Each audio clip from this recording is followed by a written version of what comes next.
Total দেখা যাচ্ছে না।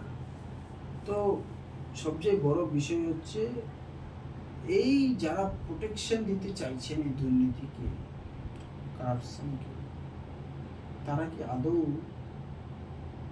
ভেবে দেখেছেন যে আগামী প্রজন্ম কোথায় যাবে? শিক্ষা ব্যবস্থা দেখুন, আমরা শুরু থেকে বলে আসি, এটা আমরা শুনেছি, ছোটতে পড়েছি, শিক্ষাই জাতির সম্পদ বলেছে, সম্পদ, মেরুদণ্ড। শিক্ষা ছাড়া জাতি এগোতে পারে না, কোনো রাষ্ট্র এগোতে পারে না।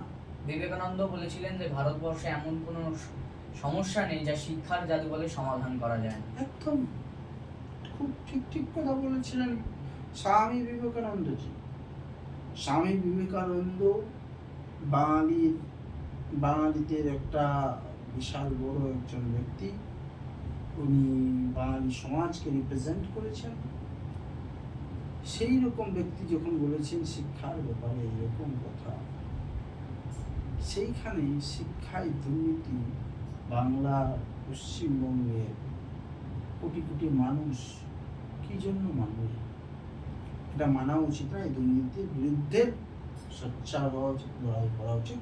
কিন্তু যেহেতু মাননীয় মহামান্য সুপ্রিম কোর্টে, সর্বোচ্চ আদালতে এই বিষয় বিচারাধীন, ওই কারণে আমি বলছি একটু অপেক্ষা করা যাক, কি হচ্ছে দেখা যাক, কনক্লুশনে আমরা ঠিক আসবো।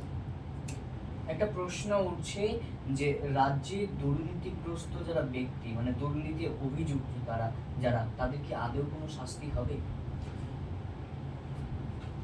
সেটা গভর্নমেন্ট, ইউনিয়ন গভর্নমেন্টের উপর নির্ভর করছে। রাজ্যের যারা দুর্নীতিগ্রস্ত যারা মন্ত্রীরা যারা আছে, এদের শাস্তি তো হওয়া উচিত। আইন কি বলে, কেউ অপরাধ করলে কি তাকে শাস্তি দেবে না? শাস্তি সবারই হচ্ছে, সাধারণ মানুষের হচ্ছে, তো মন্ত্রীদের কেন হওয়া উচিত? অবশ্যই হওয়া উচিত। ঠিক আছে,